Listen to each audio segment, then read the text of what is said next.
शिव पुराण विधवेश्वर संहिता अध्याय 18वां बंधन और मोक्ष का विवेचन।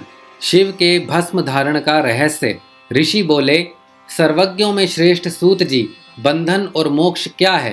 कृपा हम पर कृपा कर हमें बताएं। सूत जी ने कहा, महर्षियों, मैं बंधन और मोक्ष के स्वरूप व उपाय का वर्णन तुम्हारे लिए कर रहा हूँ। पृथ्वी के 8 बंधनों के कारण ही आत्मा की जीव संज्ञा है, अर्थात बंधनों में बंधा हुआ जीव बद्ध कहलाता है और जो उन बंधनों से छूटा हुआ है उसे मुक्त कहते हैं। प्रकृति, बुद्धि, त्रिगुणात्मक अहंकार और 5 तन मात्राएं आदि 8 तत्वों के समूह से देह की उत्पत्ति हुई है। देह से कर्म होता है और फिर कर्म से नूतन देह की उत्पत्ति होती है। शरीर को स्थूल, सूक्ष्म और कारण के भेद से जानना चाहिए। स्थूल शरीर व्यापार करने वाला, सूक्ष्म शरीर इंद्रिय भोग प्रदान करने वाला तथा शरीर को आत्म आनंद की अनुभूति कराने वाला होता है। कर्मों के द्वारा ही जीव पाप और पुण्य भोगता है, इन्हीं से सुख दुख की प्राप्ति होती है। अतः कर्म पाश में बंध कर जीव शुभाशुभ कर्मों द्वारा चक्र की भांति घुमाया जाता है। इससे छुटकारा पाने के लिए महाचक्र के कर्ता भगवान शिव की स्तुति और आराधना करनी चाहिए। शिव ही सर्वज्ञ, परिपूर्ण और अनंत शक्तियों को धारण किए है, जो मन, वचन, शरीर और धन से बेरलिंग या भक्त जनों में शिव भावना करके उनकी पूजा करते हैं, उन पर शिव जी की कृपा अवश्य होती है। शिवलिंग में शिव की प्रतिमा ने शिव भक्तों में शिव की भावना करके उनकी प्रसन्नता के लिए पूजा करनी चाहिए। पूजन शरीर, मन, वाणी और धन से कर सकते हैं। भगवान शिव की पूजा करने वाले पर विशेष कृपा करते हैं और अपने लोक में निवास का सौभाग्य प्रदान करते हैं। जब तन मात्राएं वश में हो जाती हैं तब जीव जगदम्बा सहित शिव का सामीप्य प्राप्त कर लेता है। भगवान का प्रसाद प्राप्त होने पर बुद्धि वश में हो जाती है। सर्वज्ञता और तृप्ति शिव के ऐश्वर्य हैं, उन्हें पाकर मनुष्य की मुक्ति हो जाती है। इसीलिए शिव का कृपा प्रसाद प्राप्त करने के लिए उन्हीं का पूजन करना चाहिए। शिव क्रिया, शिव तप, शिव मंत्र जाप, शिव ज्ञान और शिव ध्यान प्रतिदिन प्रातः से रात को सोते समय तक, जन्म से मृत्यु तक करना चाहिए एवं मंत्रों और विभिन्न पुष्पों से शिव की पूजा करनी चाहिए। ऐसा करने से भगवान शिव का लोक प्राप्त होता है। ऋषि बोले, उत्तम व्रत का पालन करने वाले सूत जी, शिवलिंग की पूजा कैसे करनी चाहिए, कृपा हमें बताइए। सूत जी ने कहा, ब्राह्मणों, सभी कामनाओं को पूर्ण करने वाले लिंग के स्वरूप का मैं तुमसे वर्णन कर रहा हूँ। सूक्ष्म लिंग निष्कल होता है और स्थूल लिंग सकल। पंचाक्षर मंत्र को स्थूल लिंग कहते हैं। दोनों ही लिंग साक्षात मोक्ष देने वाले हैं। प्रकृति एवं पौरुष लिंग के रूपों के बारे में एकमात्र भगवान शिव ही जानते हैं और कोई नहीं जानता। पृथ्वी पर 5 लिंग हैं जिनका वर्णन मैं तुम्हें सुनाता हूँ।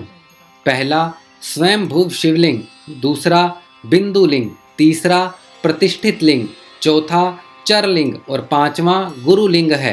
देव ऋषियों की तपस्या से संतुष्ट हो उनके समीप प्रकट होने के लिए पृथ्वी के अंतर्गत बीज रूप में व्याप्त हुए भगवान शिव वृक्षों के अंकुर की भांति भूमि को भेद कर नाद लिंग के रूप में व्यक्त हो जाते हैं। स्वतः प्रकट होने के कारण ही इनका नाम स्वयंभू लिंग है। इसकी आराधना करने से ज्ञान की वृद्धि होती है। सोना चांदी, भूमि, वेदी पर हाथ से प्रणव मंत्र लिखकर भगवान शिव की प्रतिष्ठा एवं आह्वान करें और 16 उपचारों से उनकी पूजा करें। ऐसा करने से साधक को ऐश्वर्य की प्राप्ति होती है। देवताओं और ऋषियों ने आत्म सिद्धि के लिए पौरुष लिंग की स्थापना मंत्रों के उच्चारण द्वारा की है। यही प्रतिष्ठित लिंग कहलाता है। किसी ब्राह्मण अथवा राजा द्वारा मंत्र पूर्वक स्थापित किया गया लिंग भी प्रतिष्ठित लिंग कहलाता है, किंतु वह प्राकृत लिंग है। शक्तिशाली और नित्य होने वाले पौरुष लिंग तथा दुर्लभ और अनित्य होने वाले प्राकृत लिंग कहलाता है। लिंग, नाभि, जीभ, हृदय और मस्तक में विराजमान आध्यात्मिक लिंग को चर लिंग कहते हैं। पर्वत को पौरुष लिंग और भूतल को विद्वान प्राकृत लिंग मानते हैं। पौरुष लिंग समस्त ऐश्वर्यों को प्रदान करने वाला है। प्राकृत लिंग धन प्रदान करने वाला है। चर लिंग में सबसे प्रथम रसलिंग ब्राह्मणों को अभीष्ट वस्तुएं प्रदान करने वाला है। सुवर्ण लिंग वैश्यों को धन, बाण लिंग क्षत्रियों को राज्य, सुंदरलिंग शूद्रों को महाशुद्धि प्रदान करने वाला है। बचपन, जवानी और बुढ़ापे में स्फटिकमय शिवलिंग का पूजन स्त्रियों को समस्त भोग प्रदान करने वाला है। समस्त पूजा कर्म गुरु के सहयोग से करें। इष्ट देव का अभिषेक करने के पश्चात अगहनी के चावल की बनी खीर तथा नैवेद्य अर्पण करें। निर्वृत्त मनुष्य को सूक्ष्म लिंग का पूजन विभूति के द्वारा करना चाहिए। विभूति लोकाक जनित, वेदा अग्नि जनित और शिव अग्नि जनित 3 प्रकार की होती है। लोक अग्नि जनित अर्थात लौकिक भस्म को शुद्धि के लिए रखें। मिट्टी, लकड़ी और लोहे के पात्रों की धान्य, तिल, वस्त्र आदि की भस्म से शुद्धि होती है। वेदों से जनित भस्म को वैदिक कर्मों के अंत में धारण करना चाहिए। मूर्तिधारी शिव का मंत्र पढ़कर बेल की लकड़ी जलाएं। कपिला गाय के गोबर तथा शमी, पीपल, पलाश, बड़, अमलाश और बेर की लकड़ियों से अग्नि जलाएं। इसे शुद्ध भस्म माना जाता है। भगवान शिव ने अपने गले में विराजमान प्रपंच को जलाकर भस्म रूप से सार तत्व को ग्रहण किया है। उनके सारे अंग विभिन्न वस्तुओं के सार रूप हैं। भगवान शिव ने अपने माथे के तिलक में ब्रह्मा, विष्णु और रुद्र के सार तत्व को धारण किया है। सजल भस्म को धारण करके शिवजी की पूजा करने से सारा फल मिलता है। शिव मंत्र से भस्म धारण कर श्रेष्ठ आश्रमी होता है। शिव की पूजा अर्चना करने वाले को अपवित्रता और सूतक नहीं लगता। गुरु शिष्य के राजस, तामस और तमोगुण का नाश कर शिव का बोध कराता है। ऐसे गुरु के हाथ से भस्म धारण करनी चाहिए। जन्म और मरण सब भगवान शिव ने ही बनाए हैं।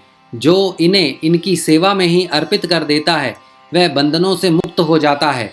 स्थूल, सूक्ष्म और कारण को वश में कर लेने से मोक्ष प्राप्त होता है। जो शिव की पूजा में तत्पर हों, मौन रहें, सत्य तथा गुणों से युक्त हों, क्रिया, जाप, तप करता रहे, उसे दिव्य ऐश्वर्य की प्राप्ति होती है तथा ज्ञान का उदय होता है। शिव भक्त यथा योग्य क्रिया एवं अनुष्ठान करें तथा धन का उपयोग कर शिव स्थान में निवास करें।